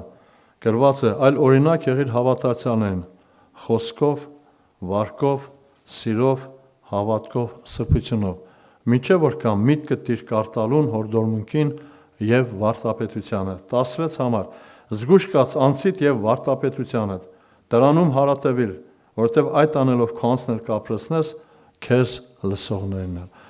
Այսօր նայում ես շատ անձնավորություններ գնացել են փոխզիջման։ Կուզեմ մեջբերում անել Առակաց գրքի մեջ հետևյալ տողը, որտեղ որ Սողոմոն իմաստունը ինձ եւ քեզ հորդորում եւ ասում է։ Առակաց 22-28 համարն է. մի շարժիր տեղից է վաղեմի սամանը նշանները, որ շինել են քո հայրերը։ Այբ որ մենք կարդում ենք Սուրբ գրքի մեջ Դավիթի պատճառով Աստված Դավիթի սերունդին ողորմություն արեց։ Աստված մեզ ողորմություն արել մեր հայրերի պատճառով։ Իմի հարցը հետևյալն է. մեր պատճառով մեր սերունդին կողորմի, իսկ որպեսզի ողորմություն անե, Աստծո խոսքի մեջ գրված է, որ այդ սամանանշանները մենք չխախտենք։ Այսօր մարդիկ կա ժամանակակից Քրիստոս 3 այսօր հավիտյանս նույնն է։ Երբեք փոխզիջման չգնաս, երբեք այն ինչ որ Աստված քեզ տվել է չկորցնես։ մի հատ համար եմ ուզում մեջբերում անել մեկի մասին, որը գրված է 3-րդ Թագավորաց գրքի մեջ, այս համարը շատերը գիտեք, շատ անգամ կարդացել եք, ուշադրություն դարձրեք, ինչ է գրված Աստծո խոսքի մեջ։ Խոսքը Նաբովթի մասին է։ Գրված է, որ Նաբովթը այգի ուներ, եւ այդ այգին Ակապի պարտեզի կողքին էր, տան կողքին էր։ Ակապը կանչեց Նաբովթին եւ ինչ ասեց։ Ասեց, այդ այգին տուր ինձ, ես քեզ ավելի լավը կտամ։ Տեղն էլ գումար։ Եվ հետաքրքիր ինչու համար ուզում այդ այգին, շարունակության մեջ գրված է, որովհետև նա մոտ է իմ տան կշտին, եւ ես քեզ մի այգի կտամ նրա տեղը, եթե հաճել է քո աչքին։ Բուն նպատակը սա էր, տուր ինձ այդ այգին, որ ինձ համար կանաչեղենի պարտեզ շինեմ։ Այգին ուրիշ է, պարտեզը ուրիշ է։ Եվ այսօր շատերը փոզիշման են գնացը ավելի մեծ տարածք, հետնել չգիտեմ ինչ, աշխատիր պահել սա։ Երբեք փոզիշման մի գնա, երբ որ փոզիշման գնացիր, ուրեմն պարտված ես։ Երբ որ մենք նայում ենք Մովսես անձնավորությունը, երբեք փոզիշման չգնաց։ Երբ որ կարդում ենք Ելիս գրքի մեջ, 10-րդ գլխում գրված էր, Փարավոնն ասում էր գնա, պաշտիր քո ասուն, քո ամբողջ ժողովրդով միայն անասունները չտանես։ Մովսեսն ինչ ասեց. մեկ կշխակ էլ քեզ չենք թողելու։ Եթե ինքը հնազանդվեր կամ լսեր Փարավոնին եւ Աստծո խոսքը թողեր, ինքը կունենար խնդրեմ։ Այսօր սպասավորը ամենամեծ հաղթությունը է, որ ինքը ապրում է Աստծո խոսքով եւ Աստծո խոսքը իրեն համար հիմք եւ հաստատություն է։ Թող Աստված օգնական լինի ամեն մեկից, քուրեր ջան, եղբայրներ ջան, եւ կուզեմ հիշեցնել 3-րդ Թագավորաց գրքի մեջ մի հատ համար, որտեղ որ ամենակալ Աստված 12-ի 7 համարում հետեւյալն ասում. Եթե դու այսօր այս ժողովրդին ծառա լինես, նրանց ծառայես եւ նրանց պատասխան տաս ու նրանց քաղցր խոսքեր ասես, այն ժամանակ նրանք միշտ քո ծառաները կլինեն։ Կամ ուզում եմ մեջբերում անել, որտեղ որ ամենակալ Աստված խոսում է մեր ամեն մեկի հետ Հեսուի վրայով։ Քիշես, երբ որ ամենակալ Աստված Հեսուին էր պատրաստել Մովսեսին փոխարինող, ժողովուրդը ինչ ասեցին Հեսուին։ Գրված է մեր բոլորի համար, կարդամ այդ տողերը։ Եվ Հեսուին պատասխանեցին, Հեսու գիրք, առաջի գլուխ 16-17 համարները։ Եվ Հեսուին պատասխանեցին եւ ասացին. ամեն ինչ որ պատվիրեցիր կանենք, եւ ուր որ մեզ ուղարկես կգնանք, ինչպես որ Մովսեսին ենք լսում, այնպես էլ քեզ կլսենք։ Միայն թե քո Տեր Աստված քեզ հետ լինի, ինչպես որ Մովսեսի հետ էր։ Տերն օշնի եղբայրս։ Եվ խնդրանքս է հետևյալը. երբեք եկեղեցու խնդիրների տանը չխոսես։ Ոչ կնոջդ, ոչ երեխաներիդ։ Այն հովիվներ են սպասավորներ, ովքեր որ եկեղեցու խնդիրները խոսել են, ընտանիքի մեջ կորցրել են զավակներին։ Հոգևոր ես դու, ինչ որտեղ նեղվել ես, կարող են տասկում շտկվես, ներես, ներվես, բայց երեխան կարող է չների, այդ խնդրեմ առաջանա։ Եղբայրներից պատմում են մեկի համար, որ այս անձնավորությունը ամեն անգամ խոսում էր եղբայրների խնդիրների խնդիրների վրայով, եւ մեկ օր գալիս ասում է պատրաստվեք, որ պիտի գնանք պաշտամունքի, երեխեք ասում են մենք չենք գալիս, ասում է ինչի։ Ասում են այնտեղ լրիվ վատ մարդ են, կան այնտեղ ինչ անենք։ Աշխատի ինչ որ կա, հիշես հետևյալը։ Քո կիսվելը սպասավորներդ պիտի լինի։ Քո խորտատուն ավակ եղբայրները։ Այսօր շատերի համար է, որ նայում ես կինն է խորտատու, ինք արդեն իսկ խնդրեմ ունի։ Սիրիր հարկիր ընտանիքդ, պատվիր։ Բայց խորտատուն պիտի լինի եկեղեցու ավակ եղբայրությունը։ Տեր օշնիցես, Գևորգ եղբայրը կշարունակի, չգիտեմ, քուրեր ջան, եղբայրներ ջան, ուրախ եք թե չէ։ Կա մարդ, որ դեմ է։ Եթե չկա, ուրեմն հավիտյան լրեն, հանգած հետևից չխոսենք, գիտեք։ Կա նաև մեկ բան։ Ամեն մարդ չէ, որ երբ որ ձեռնադրում է, ամենն էլ ուզում է։ Երբ որ մենք նայում ենք Սուրբ Գրքի մեջ, այս անձնավորությունը խոսքը Սավուղի մասին է։ Տերն էր ընտրել Սավուղին եւ ուղարկել էր Սամվելին, որպեսզի Սավուղին օծեր որպես թագավոր։ Եվ քիշեք 11-րդ գլուխ առաջի թագավորած, երբ որ Սավու հաղթանակած եկավ, 12-րդ համարի մեջ այդ ձևի մարդիկ եկեղեցիներում շատ կան, որ կարծես թե ուզում են աշկ մտնել կամ քսնվել, մոտեցան Սամվելին ասացին, ով են մարդը, որ ասում էր Սավուղը մեզ վրա թագավորնի, տվեք մերցնենք։ Այս սկզբից խոսեիք։ Բայց ինչ ենք մենք տեսնում, այստեղ կային մարդիկ, որոնք որ Սավուղի թագավորությանը դեմ են, բայց ասո կանքներ, որ Սավուղը լիներ թագավոր։ Քուրած ջան, եղբայրներ ջան, ամեն մեկս էլ ունենք թերություն։ Չկա մեկ անձնարություն, որը լինի կատարյալ։ Ձեր կողմը պիտի լինի աղոթել սպասավորների համար։ Մենք Գյումրիում ունենք խումբ, Թամար քուրներ այնտեղ, Ժենիկ տատներ այնտեղ, միջև առեսօր պահպանված է։ Այդ խումբը աղոթում էր սպասավորների համար։ Միջև առեսօր Թամար քուր, նորից աղոթում են։ Այդ խումբը կա, մնացել է եւ ամենամեծ շինություն է, եւ ամենամեծ օշնություն է։ Եթե եղբայրները կան, այդ աղոթքի շնորհիվ է։ Քույրիկին խնդրանքս հետեւյալն է. դու որպես օգնական ես։ Ինչով պիտի օգնես աղոթքով։ Մեր քույրերը շատ հետաքրքրասեր են։ Ես երբ որ տուն էի մտնում, սկզբնական շրջանում կինս հարցում էր ինչ եղավ։ Ասում եմ մամիկոն եղբայրը որ եկավ, ասեմ քեզ էլ ձեռնադրեն։ Ձեռնադրվում է եղբայրը, իսկ դու որպես օգնական եղբորը։ Ոչ թե քրոջ շնորհքն է, քրոջ արժանինքներն է, քրոջ հոգևոր վիճակն է, որ սա պետք է։ Ամենամեծ խնդրը Գևորգ ջան, սպասավորի համար ընտանիքն է։ Ամենամեծ դժվարությունը կին եւ երեխաներ, որտեղից որ բռնվում է սպասավորը։ Կին, երեխան տեղում եղան, ամեն հարց նորմալ կնի։ Տերը բոլորի տոշնի։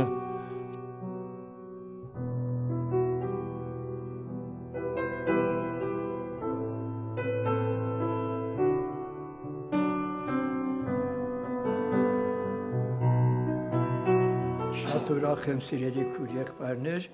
որ այսօր ձեր ներկայության մեջ, Տիրոջ ներկայության մեջ ենք։ Այո, եկեղեցի եղբայրությունը նախապես արդեն տեղյակ էր պահել մեր Գևորգ եղբոր ձեռնադրության համար, ինչպես Գրիշա եղբայրն ասաց, ձեռնադրվող եղբայրը դա օգնող եղբայրն է եկեղեցու սպասավորների։ Ես կուզեմ կարդալ Գործք Առաքելոցի 6-րդ գլխից եւ որոշ սարկավակների վրայով իրանց ծառայության մասին որոշ սրտումս գալ խոսքեր ասելու։ Եվ այն օրերը Գործք Առաքելոց 6-րդ գլուխն եմ կարդում, եւ այն օրերը երբ աշակերտները շատցան, Հելենացելոց կողմեն տրտունջ եղավ Եփրայեցոց դեմ, որովհետև իրենց որբևարիները ամեն օրվան ողորմության մատակարարության մեջ անտես կլային։ Եվ շատ կարևոր հարց բարձրացրեցին անգամ ավակները, կային որբևարի կանայք, երեխաները որբ մնացած, եւ հայրերը չկային իրանց, ով պիտի հետևեր առաքյալների գործ այլեր։ Եվ 12-ը կանչեցին աշակերտերին բազմությունը եւ ուսին. մեզի չի վայելեր Աստծո խոսքը ցկել եւ սեղանների ծառայություն անել։ Ուստի եղբայրներ, ձեզ մե 7 հոգի ընտրեցեք բարի վկայված, որակներն է տալիս, ձեզ մե ընտրեցեք եղբայրներին խոսքված, մեզի չի վայելեր Աստծո խոսքը ցկել ու սեղանների ծառայություն անել։ Ուստի եղբայրներ, ձեզ մե 7 հոգի ընտրեցեք բարի վկայված, դա իր կյանքն է, մաքրությամբ, արդարությամբ, սրբությամբ ապրող, հոգով սրբով, իմաստությունով լեցուն, որպեսզի զանոնք այս գործին վրա դրվեն։ Եվ մենք աղոթքի Աստծո խոսքի պաշտոնին պարապենք, եւ այս խոսքը բազմության արժև հաճելի երեցավ, ընտրեցին Ստեփանոսը հավատքով եւ հոգով սրբով։ Շեշտում է ընտրեցին Ստեփանոսը հավատքով ու հոգով սրբով լեցուն մարդը ու Փիլիպոսը եւ Պրոքորոնը Նիկանորան եւ վերջապես ընտրեցին այդ բոլորին, որոնք մտան ծառայության գործի մեջ։ Ես կուզեմ երկու սպասավորների ապրած կյանքի մասին ինձ եւ բոլորիս համար ասելու։ Դրանց մեջ էր Ստեփանոսը, դրանց մեջ էր նմանապես Փիլիպոսը։ Ստեփանոսի մասին գրված է. Եվ Ստեփանոս, որ հավատքով ու զորությունով լցված մարդ մներ, մեծ հրաշքներ եւ նշաններ կներ ժողովրդի մեջ, բայց ոմանք այն ժողովարանեն, որ ազատեցելոց եւ Կյուրենացոց եւ Ալեքսանդրացոց ժողովարանին կսվեր, ոմանք Կիլիկիա եւ Ասիայեն ելան եւ Ստեփանոսը դիճաբանջումներ։ Տեսնենք, որ Ստեփանոսը նա գիտեր ավետարանի ճշմարտությունը հոգիով եւ ինքը բոլորի արժեվ կանգնում, բոլորում հիմնավորված խոսքերով խոսում է, որ մեր հայրերը ինչպեսի կյանք են անցել, եւ այս բանը որ կատարված այդ որովհետեւ այս բոլոր խոսակցություն առաջացավ, երբ Պենտեկոստի օրը, երբ Հիսուս ասեց աշակերտներին Երուսաղեմից չհեռանաք, մինչև վերևից զորություն առնեք։ Աշակերտները այդ պատգամ, այդ պատվերը հոժարությամբ պահեցին 10 օր։ Շատ կարևոր է ժամանակի հարց է։ Աշակերտները 10 օր չէին զբաղված որևէ մի ծառայության, որևէ մի գործի, հապա նրանք Հիսուսի խոսքերը ընդունել էին, որ Երուսաղեմից չհեռանաք, մինչև վերևից զորություն առնեք։ Եվ այդ 10 օրվա ընթացքում շատ լուրջ հարց է, ինչ անեին նրանք, ինչով զբաղվեին այդ 10 օրը։ Այդ 10 օրը նրանք աղոթք էին վարժվել։ Շատ կարևոր է սպասավորի առաջնային հոգսը աղոթքի կյանք ունի թե չէ։ Խոսքը բոլորս կարդում ենք, բայց աղոթքի շատ դժվարություն է աղոթքը։ Հիսուսն ասեց, որբևարի կնոջ համար անիրավ դատավորի առակի մեջ աղոթեցեք անդադար ու մի ձանձրացեք, աղոթքը ձանձրույթ է բերում։ Աղոթքը ճնշում է գործադրում, աղոթքը մտքեր է բերում, դու ցվերվում ես եւ տարբանորով ես զբաղվում, բայց աղոթքի ժամանակը գնում է։ Իսկ աղոթքը դա աշխատանք է։ Աղոթքը ամենամեծ աշխատանքն է։ Ինչ էին անում առաքյալները 10 օրը։ Պենտեկոստեն որտեղից առաջացավ։ 10 օր աղոթելուց հետո բնականաբար եկեք մենք էլ փորձենք հարատևել աղոթել։ Արդյոք աղոթքը անպտուղ կլինի, թե արդյունք կբերի։ Այդ աղոթքի արդյունքն էր վերևից զորություն իջավ։ Իսկ եթե չաղոթեին, երբ Փիլիպոսը գնացել էր Սամարիա, սարկավակ էր Փիլիպոսը, նրա առաջի գործնելով ավետարան էր Քրիստոսի ավետարանը։ Նա ավետարանեց ճշմարտությունը եւ սամարացիները, որոնք օտարացված էին հрьяաներից, որոնք օտար երկիր են գնացել հարևան, նրանք հավատքի մեջ տկարացած, հեռացած մարդիկ էին։ Եվ հա գնաց Սամարիայում Փիլիպոսը ավետարանեց եւ սամարացիները ապաշխարեցին, անգամ Սիմոն Մոգին մասին էլ է գրում, նա այլ ապաշխար։ Ինչպես աշխատանք կատարեց Փիլիպոսը, սարկավակ էր ինքը։ Մեր Գևորգ եղբորը Տերորդ Իրան, ես հիշում եմ Հայաստանի արտության ժամանակ, երբ 60-ական թվականներից հետո Հայաստանի մարդություններով մեր բոլոր եղբայրների մեծամասն երիտասարդները ցվերված էին Հայաստանի տարբեր տարածքներում։ Ես մուշեղ եղբոր եի կամ շատ եղբայրների Զանգեզուր, տարբեր տարածքներ, Գորիս, Մեղրի, Քաջարան տարբեր տեղեր, Եղեգնաձոր, Վայք եւ ամեն մի եղբայր ծառայության մեջ էր եւ նրանք բոլորը նրանց աշխատանքի արդյունք է եւ այն, որ այսօր Հայաստանում այս արտություն կա, սարկավակը այն հովիվին օգնող այն ծառայողն է, որ նա հետևում է բոլոր բաց թողած, նա հետևում է ով եկավ այսօր ժողովի, ով չեկավ, ընտանիքները ոնց են, հովիվը հանրական է տարեց, կամ ինքը հովիվ զբաղվածությունը մի կողմ թողնելով ինքը այցելում է բոլոր ընտանիքները հետևում են դրանց նյութական, տնտեսական եւ ընտանեկան վիճակներին։ Փիլիպոսը այդ մեծ աշխատանքը կատարեց։ Նա Սամարիայի մեծ աշխատանք կատարեց, Սիմոն Մոգն էլ անգամ ապաշխարեց որպես թե, բայց հետագայում իր որոշ վիճակը բացվեց եւ Փիլիպոսի աշխատանքի արդյունքներ սամարացիները դարձի եկան։ Երբ կենտրոնից որտեղ երեսները նստած էին Հակոբոսը, Պետրոսը, Հովհաննեսը, իմանալով որ Սամարիայի մարդություն կա եւ այդ արդությունը եղել էր սարկավակ Փիլիպոսի միջոցով։ Եվ եկան տեսան որ մեծ արդություն կա, բայց Փիլիպոսը այնքան արդուն եղբայր էր, իրան չտրված բաժինի մեջ չմտավ, նա Սուրբ Հոգու մասին չէր խոսացել։ Նա չխոսած որ գոյությունի Սուրբ Հոգի, մենք շատերս հատկապես նորահավատները մեկին բռնաստում են, գիտես Սուրբ Հոգի կա։ Այդ մարդը անտեղյակա ճշմարտությունից, անտեղյակա Հիսուսից, անտեղյակա ավետարանից եւ մեր եկեղեցում է շատ վնասներ կրեցինք առաջի շրջանում, շատեր առան Սուրբ Հոգին, մկրտվան թե չմկրտվան, ոմանք թե հոգյարին բաշխարին փողոցներում այդպես, նրանք հեռացան եկեղեցուց։ Սուրբ Հոգին տրում է նրանց համար, որոնք նվիրված են, Հիսուսն է իրանց կյանքի նպատակը։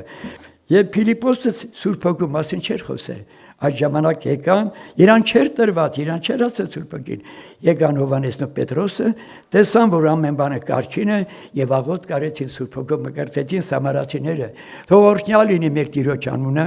եւ մենք էլ սովորենք ամեն բան ավետարանից, Փիլիպոսը սովորել էր այդ դասը եւ առավել Տերը օգտագործեց Փիլիպոսին գնաց մի մարդ, որը մեծ հարուստ էր, ինքը Եթոպիայի երկրի գանձապետ էր, ֆինանսների նախարարն էր, նա եկել էր Երուսաղեմ երկրպագելու Տիրոջը, նա վերադարձի ճանապարհին Սուրբ Հոգին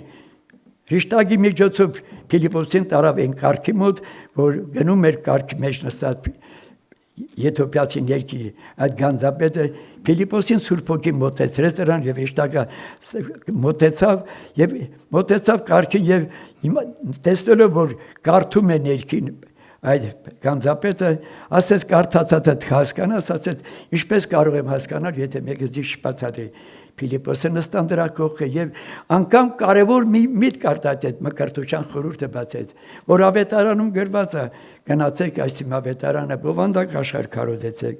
բոլորը ստեղծվածներին ով հավատա մկրտի պետք բերվի առաջնային հարցը փրկության հարցը բարձրացեց այնտեղ Սուրբ Հոգու մկրտության մասին չէր խոսե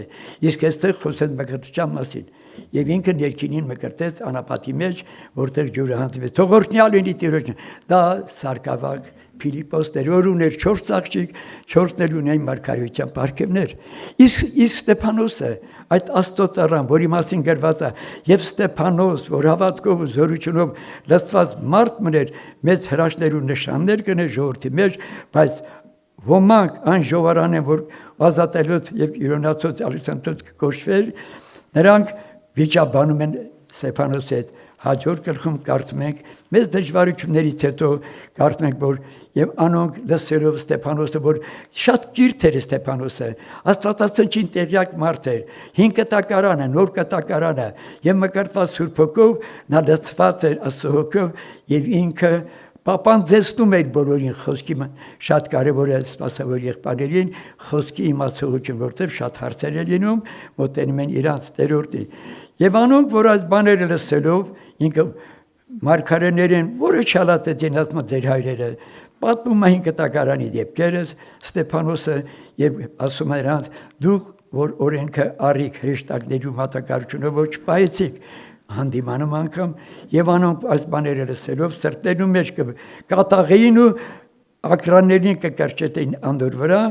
բայց անիկա հոգով սրբով լեցված երկինք նայեցավ չի նայում իրան հալածողներին չի անարգում նրանց չի ընդդիմադրում բայց անիկա հոգով սրբով լեցված երկինք նայեցավ այնտեղ աշակերտները ձեր մեջից ընտրեցիք իմաստությունով Սուրբ Հոգով լեցված ոմանց եւ 7 հոգի նրանց ընտրություն կատարվեցավ Եվ ասում երկինք նայեցավ եւ տեսավ Աստծո փառքը, տեսեք սարգսակին եւ անգամ միգուցե առաքյալներին չէր բացված երկինքը, բայց անիկա հոգով սրբով լեցված երկինք նայեցավ եւ տեսավ Աստծո փառքը ու Հիսուսը ալ որ Աստծո աչքով մկայներ էր եւ ստավ հա կտեսնեմ երկինքը բացված եւ որդին մարդու Աստծո աչքով մկայնած իսկ անոնք մեծաձայն աղաղակով ականջներին գոցեցին եւ ամենը մեկեն վազեցին անոր վրա եւ քաղաքեն դուրս անելով կքարկոծեին զանիկա սիրելի Գևորգ եղբայր եւ սիրելի եղբայրներ մեզից հերու չէ այդ քարկոծումը գա օրեր երբ դժվար օրեր արդեն մոտենում երբ մեր հոգեվոր կյանքը ընկած լինի մենք չենք կարող դիմանալ Ստեփանոսը լցված էր եւ իմաստությունով եւ Սուրբ Հոգով լցված եւ ինքը զորացած էր Սուրբ Հոգով իսկ անոնք մեծաձայն աղաղակելով ականջներին գոցեցին եւ ամենը մեկեն վազեցին անոր վրա ու քաղաքեն դուրս անելով կքարկոծեին զանիկա եւ վկաներ իրենց հանդերձները զոգ պահ կտնեին երիտասարդի մե ոտքերունքով որ սողով կսեր եւ կքարկոծեին Ստեփանոսը որ աղոտ կներ ու կսեր Տեր Հիսուս ընդունե իմ հոգիս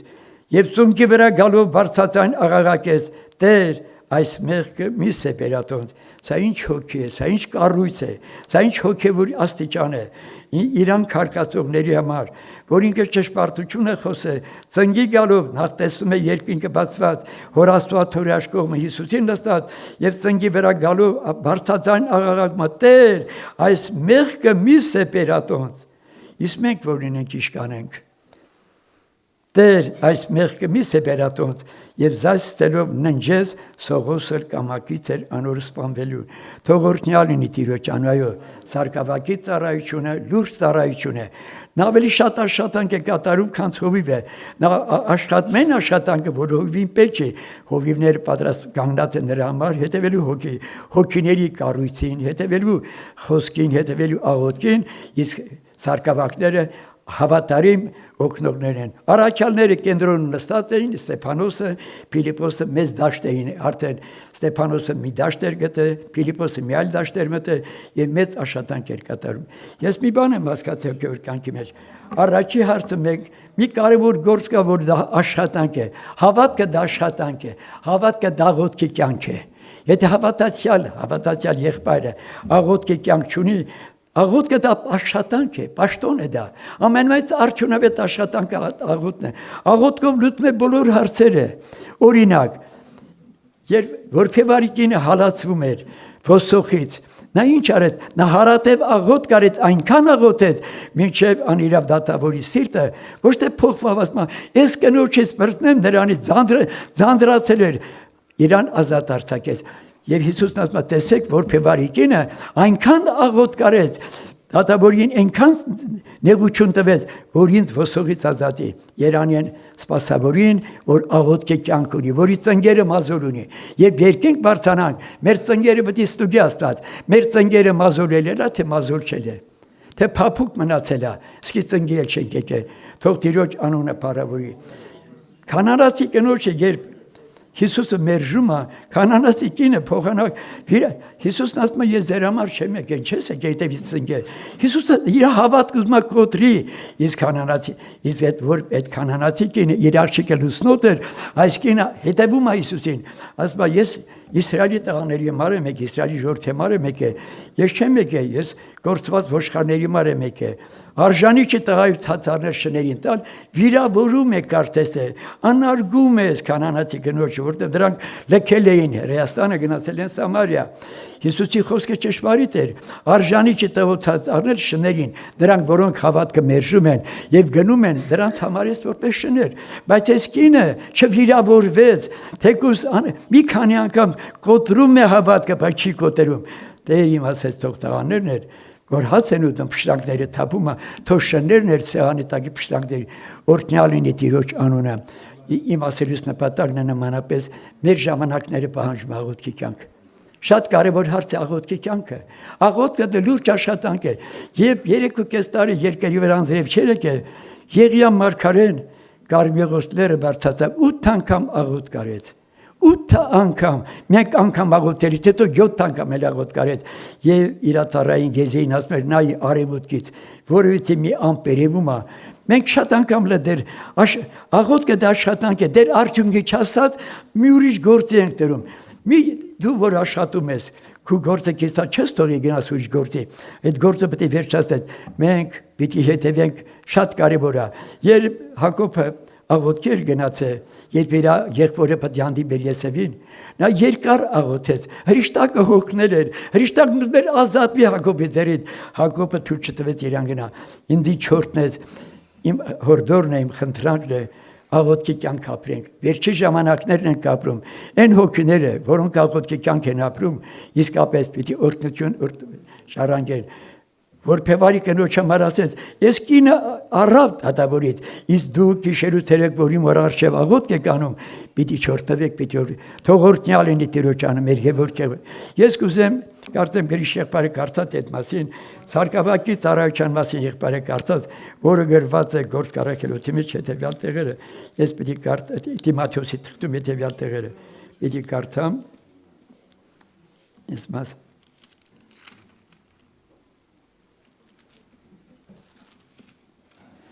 Նույնպես էլ սարկավակները լինեն ծանրաբարո, ոչ կեղծավոր, հիշում եք աքարը, որ գնաց նոր երկիր, ինչ տարավ իր հետը, Անանյան ու Սափիրան ուզեցին անցնել այդ արանքը, չանցավ, նրանք ուզեցին սուտը ճիշտ տեղ անցկացնել, հիմա նայում ենք, որ իսկապես աքարը, որ գնում էր նոր երկիր, ինչ տարավ հետը, ասեց, որ Երիքովից ոչինչ չվերցնեք Եսուն, իր հետ ինչ վերցրեք հիշեք, 3 կարևոր բան իր համար, մեկը չարիքների արմատ արծաթը, երկրորդը փարիսեցական խմոր, որ է կեղծավորություն, երրորդը բաբելոնյան վերարկու, մարդը որ հավատք է գալիս, ուժում է իր հին տիտղոսներ բերի, աքարը իր այդ տարերը, Հիսուսն ասեց մեկդի մնացեք փարիսեցական խմորից որ է կեղծավորություն։ Ասելուց նպատակն հավատացյալը երկլեզու չպիտի լինի, ուղիղ խոսող լինի եւ սիրով ուղիղը, ոչ թե չոր ուղիղը, սիրով բացատրի, խարատով, սիրով, որպեսզի դիմացինը դրանից համոդառնի։ Բաբելոնյան վերարկը իր հին դիրքը, հին տիտղոսը եւ երրորդը չարիքների արմատը։ Սպասավոր եղբայրը պիտի հետևի նմանապես այս կարևոր բաներին։ Նա իր հետ խոսող հոգից, որտեղ հոգիները տարբեր են եւ տարբեր խոսելակերպ ունեն իրանք։ Անկամ եղել է այս նորոգավիթում մի քույրիկի մեկի մասին խոսում էր ու ներկում է դրան, իրան սրբացրեց, իրան մրեց։ Այդ պարագային ներս մտավ այն քույրիկը, որի մասին խոսում էր։ Իշքան ծանր վիճակ էր այն քրոջ համար, որը ինքը չարախոսում էր կամ իր գլուխն էր գովում նրան նսեմացնելու համար։ Ասի քույրիկ, այն քույրիկը, որի մասին խոսում են, ներս մտավ, եղբայր չասես, չէ պետք է ասեմ ասի։ Ծանր տարավ, բայց բժշկվեց։ Շատ կարևոր է մենք սովորենք մաքուր խոսել։ Պողոս Արաքյալը Փիլիպպեսների թղթում գրում է, ուզում եք Աստված ձեր հետ լինի։ Բոլորն ասում են ուզում ենք, էլի ճշմարիտ կյանք ապրի, արդար կյանք ապրի, մաքուր կյանք ապրի, սիրով կյանք ապրի, ազնիվ կյանք ապրի, տես քո առաքյալները ոնց են ապրի, այդպես ապրի եւ Աստված քո հետ կլինի։ Ուզում ենք Աստված հոմլեսին սիրում է, բայց հոմլեսի հետ ընկերություն չի անի։ Աստված արդարի սուրբի հետ է գործանում։ Աշխատենք սրբությունը, որ հատկապես սպասավորը իր ապրած կյանքի մեջ պիտի մաքուր ապրի։ Նա բռնվելիք տեղ կունենաս թերություններ, ցայտակումներ, բայց ընթացքում բժշկում է բոլորը։ Տերորդի մեր Գևորգ Կեղբորը նմանապես ես կուզեմ, որ իր կողակցի համար գրված է նմանապես անոնցքիները ծանրաբարորն են, շատ թույլ դաշտա կնոջ դաշտը։ Կանայք շատ վիրավորում են, երբ իրանց ամուսինները եկեղեցիական կարգ ու կանոններից որոշ բաներից տեղյակ չեն պահում։ Միշտ ուզում են իմանան, Գևորգ Կեղբայր Արթուն եղիր։ Նա կուզեն իմանան, թե եղբայրությունը ինչ է որոշել կամ որ աղջիկը ում առավ, շատ այնպիսի բաներ, որոնք տգեղ են։ Նրանք թույլ տեղը գտնում են, ուզում են իմանան։ Տարիներ անցել է, կինս ասում է, մի օր միշտ դրսից եմ իմանում, դրսից անողներն էլ են սխալ արի ասի։ Դու չես իմանա, դրսից եկողին պետք է բերանդ փակես, դու այսպես պետք է փակես բերանդ, ոչ դրսից ներս, ոչ ստեղից դուրս։ Տերը տա Գևորգ Կեղբայր, Տերը օրդեքեց իմաստությամբ լսվեց, խոսք իմանալը, քարոզելը շատ է, բայց բնությունը մեր պետք է Աստծուն հաճելի լինի։ Նույնպես սարկավակները մեկ կնոջ այրելան եւ իրենց զավակներուն եւ իրենց տանը աղեկ վերակացություն ունելան։ Ամենաբարդ գործը քույրիկի գործն է։ Մենք սավորը դուսն ենք լինում, մենք գնում ենք մեր անգամ շատ անգամ ընկերներով, եղբայրներով տեղ, բայց կինը մնում է տունը երեխաներ։ Գիտեմ, որ առայժմ ընտանիք զավակ չունես, բայց Տերը տա, որ քույրիկին զավակներ տա եւ իրենց զավակներուն եւ իրենց տան աղեկ վերակացություն ունենան։ Քանզի անոք որ սարկավակության պաշտոնը աղեկ կկատարեն, բարի աստիճանը իրենց կշահեն ու Քրիստոս Հիսուսի վրա եղած հավատքի մեջ շատ համարձակություն։ Տերը օրհնի, իմ միակ խնդրանքս է նմանապես իմ ձեռնադրության համար մենք եղբորը եւ երակողակցին կանչենք բեմ, շատ բերդեր։ Տերը օրհնի, սիրելի եղբայրներ, քույրեր ջան, ինչպես եղբայրները հորդորեցին, եղբայրները ասացին, իմ սրտում եկա մի համար առաջի թագավորած 3:19-ում, որ ասում է Սամուելը մեծացավ ու Տերը անոր հետ էր, եւ անոր ըսված որևիցե խոսքը գետինը չձգեց, ես կուզեմ, որ այդ խոսքերը իմ կյանքում է կատարվի, եւ եթե իմ կողմից է, իմ ընտանիքի կողմից, Արմինեի կողմից նկատել եք որևիցե մի բան, խնդրում ենք ներողամիտ եղեք, մեզ համար միշտ աղոթեք, որովհետև ձեր աղոթների կարիքը շատ ունենք, դա մեզ շատ է օգնում, եկեղեցին որ աղոթում է, եւ դուք մեր ընտանիքն եք, Աստված օրհնի, որ սիրով, համբերությունով, հավատարմությունով ծառայենք Տիրոջը։ Տեր օրհնի, մենք հիմա մեր Մուրադ եղբոր բալիկին պետք է անծայենք, խնդրեմ բոլորս օրհնենք։ Խոսքի մեջ գրված է, որ Աստծո պարգևը զավակն է։ Աստված օրհնի Մուրադ եղբայր ձեզ, քեզ քույրիկին, որ զավակն է։ 7-րդը Տերն օրհնի։ Քույրեր ջան, եղբայրներ ջան, ուղղակի այսօր երբ որ նայում ենք, որտեղ ծնությունը պակասել է եկեղեցու մեջ։ ամենամեծ օրհնությունը եւ ամենամեծ թանկ նվեր Աստծո կողմանը դա զավակն է։ Քուրաջան, եթե հարսանիքի ժամանակ ձեզ բերեն 10 հատ կամ 15 հատ ադամանդից մատանի տակ կվերցնեք, թե չէ։ Թե 2 հատ կվերցնեք, ասեք մնացածը պետք չէ։ Ամենաթանկ բանը երեխան է, Աստծո պարգևն է։ Մուրադ ջան, քուրս, Աստված ձեզ օրհնի, ուղղակի հորտորը հետևյալն է։ Այսօր շատ անգամ մենք մեկ կողմն ենք վերցնում, երեխա ենք բերում, բայց դաստիարակությունը չկա։ Սուրբ Գրքի մեջ երբ որ մենք կարդում ենք, նայեք ինչ ասում ամենակալ Աստված մեզ ամեն մեկից։ Գրված է այս բոլոր ծնողների համար։ Կրտիր երեխային իր ճանապարհի համեմատ, որ ծերացած էլ չի հեռանա նրանից։ Այսօր ամենամեծ պարտականությունն է երեխային կրտելը։ Հետաքրքիր է Մովսեսը որտեղից դարձավ Մովսես։ Մովսեսին կրտեց իր մայրը։ Մովսեսին շատ անգամ, երբ որ մենք կներկայացնենք, մարդիկ կմտածեն, թե մայրը մենակ ինքն էր կրտող, ինքն էր դաստիարակողը։ Եթե կարդաք Գործք առաքելոցի մեջ գրված է Մովսեսի վրայով հետևյալը, որ Մովսեսը վարժվեցավ Եգիպտոսի բոլոր իմաստությունով եւ բոլոր գիտությունով։ Այսինքն Մովսեսը այնտեղ նաեւ սովորել է ոչ աստվածների մասին, իրան կրտել դաստիարակել են, բայց մոր տվածը ավելի մեծ էր։ Ուղղակի խնդրանք է, որ երեխային կրտեք, դաստիարակեք Աստծո տան մեջ։ Եվ հարցը ուղղված է ձեզ։ Աստված իշքան որ զավակ տա, պատրաստ եք ընդունելու սիրով եւ կրտելու դաստիարակելու եկեղեցու մեջ։ Տերն օշնի։ Շատ անգամ մենք հարցեր կուտանք, բայց Տերն օշնի, 7 զավակ հետական այդ օշնությունները դուք կտեսնեք։ Ովքեր որ զավակ չունեն կամ մեկը ունեն, դժվար, ինձ համար շատ դժվար է։ Աղջիկս ասում էր, պապա մի հատ երեխա չէ կրնա վերցնե։ Դժվար է, երբ որ երեխան մենակ կմեծանա, բայց մեծ օրհնություն է, երբ որ բազում զավակներով կնստեն սեղան։ Այսօր ես շատ ընտանիքներ գիտեմ, որոնք որ 11, 12 ունեն, թորներով, ծորներով նստած են։ Սա ամենահարուստ ընտանիքն է։ Տերն օշնի։ Ինչ է Պալիկի անունը։ Աննա։ Աղոթենք մեր փոքրիկ Աննայի համար։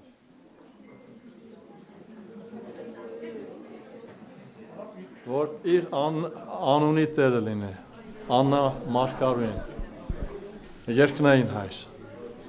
Ակո խոցված վիրավոր ձեռքերիդ մեջ ենք բերում մեր փոքրիկ Աննային։ Աղերսում ենք հայրական մեզ ողորմությունը, Տեր շնորհ աղա։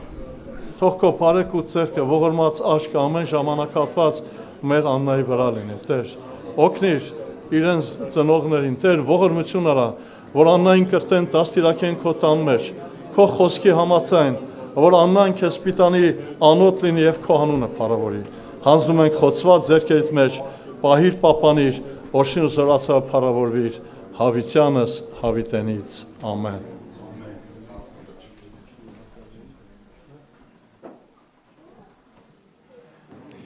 Мир вам!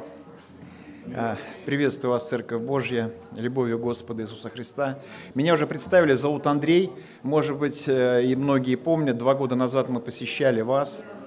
Слава Богу, сегодня Господь явил милость быть вновь в Доме Божьем.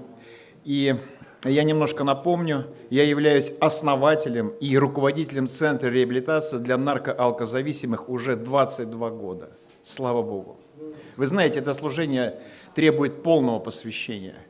Но я хочу начать со слов Господа Иисуса Христа, где Он обращается к своим ученикам. А я верю, что сегодня воскресный прекрасный день. Все мы здесь собраны во имя нашего Господа. Где в Нагорной проповеди Он говорит такие слова: «Вы – соль земли, вы – свет мира. Тогда светит свет ваш пред людьми, чтобы они видели ваши добрые дела и прославляли Отца вашего Небесного». Слава нашему Богу! Друзья дорогие, я благодарен Богу, что однажды этот свет Господь зажег мое сердце. Чтобы я мог в любое время, на всяком месте говорить, проповедовать, свидетельствовать, а может быть даже где-то и кричать о том, что сегодня в наши дни Господь Иисус Христос, живой Бог, который милует, прощает, спасает, исцеляет, воскрешает и дает жизнь вечную. Слава нашему Господу! Во время, когда мы приезжали на протяжении 10 лет сюда, в эту страну, мы посещали церкви, рехаб-центры славянские. И вы знаете, и мы увидели очень-очень печальную картину с каждым разом, которая вам тоже известна. Большой процент ребят, детей, молодежи, которые находятся в этих центрах, это дети верующих родителей.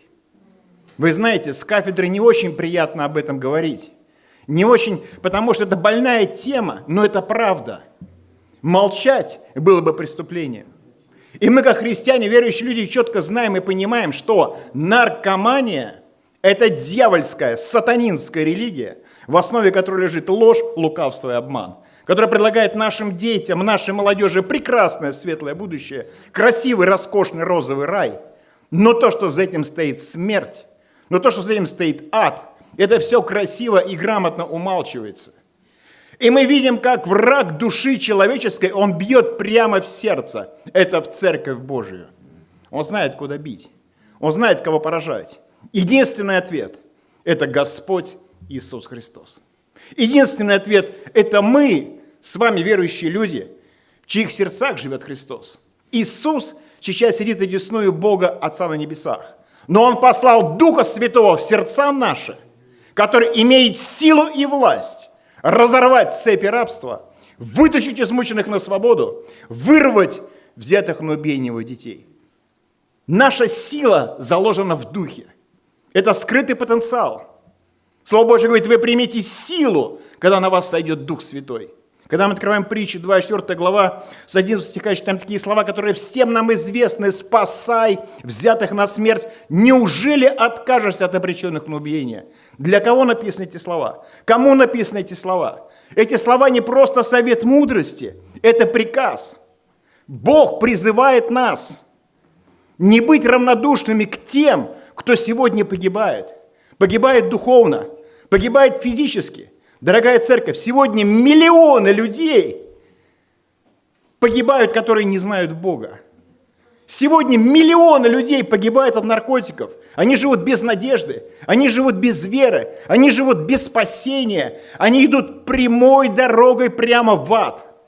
А мы, дети Божьи, рожденные свыше, крещенные Духом Святым, мы призваны останавливать их на этом пути. Если не мы, тогда кто? Бог хочет, чтобы все люди спаслись, чтобы каждый познал истину, достиг познания истины. Быть христианином – это значит заботиться о спасении других людей.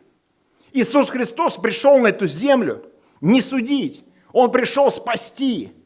Он шел к тем, кого отвергли. Он шел к мытарям, Он шел к грешникам, Он шел к блудницам. Он не ждал, пока люди придут к ним, Он сам туда шел. Вот нам пример. Идти туда, где люди нуждаются в свете. А дальше мы читаем такие слова. «Скажешь ли, вот мы не знали этого, а испытывающий сердца знает, а наблюдающий душою твоею знает это и воздает каждому по делам его». Дорогая церковь, дорогие братья и сестры, спасение души всегда было и всегда будет высшей задачей человеческой жизни. Спасение погибающих и обреченных на смерть христианин должен считать своей основной, а возможно даже единственной целью. А все прочее, оно должно способствовать этим целям и этим задачам. Иакова 5:20 написано: «Обративший грешника от ложного пути спасет душу его от смерти и покроет множество грехов». Мы можем реально спасать. Бог может действовать через нас. Люди погибают, дети погибают. И поэтому Бог призывает нас быть участниками этого служения. И вы знаете, на сегодня Бог положил нам на сердце расширять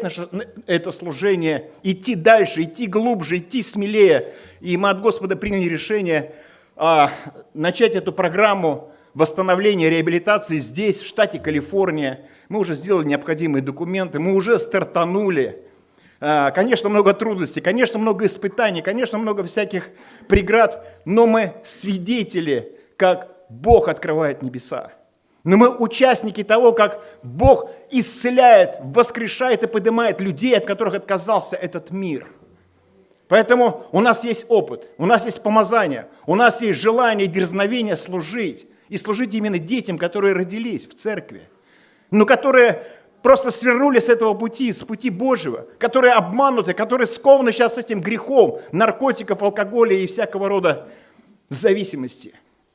И поэтому мы приняли решение расширить это служение здесь, в Калифорнии. И, конечно, мы нуждаемся в поддержке Церкви Божией. Мы свидетели, когда Церковь действует в единстве, как Бог являет свое чудо, свои чудеса. Спасаются дети, спасаются люди, изменяются судьбы и жизни людей. Поэтому мы нуждаемся в вашей финансовой поддержке, мы нуждаемся в вашей молитвенной поддержке. И вы знаете, этот опыт мы привезли сюда. Мы привезли небольшой ролик 5 минут, где вы просто увидите, как Бог действует, как народ Божий трудится именно в этом служении. И пусть имя Господа Иисуса Христа, она будет прославлена через каждую спасенную, восстановленную и исцеленную жизнь. И я хочу пожелать всем нам, чтобы наши сердца были как сердце доброго самарянина, которое готово в любой момент протянуть руку помощи тем, кто нуждается в спасении. Слава Богу!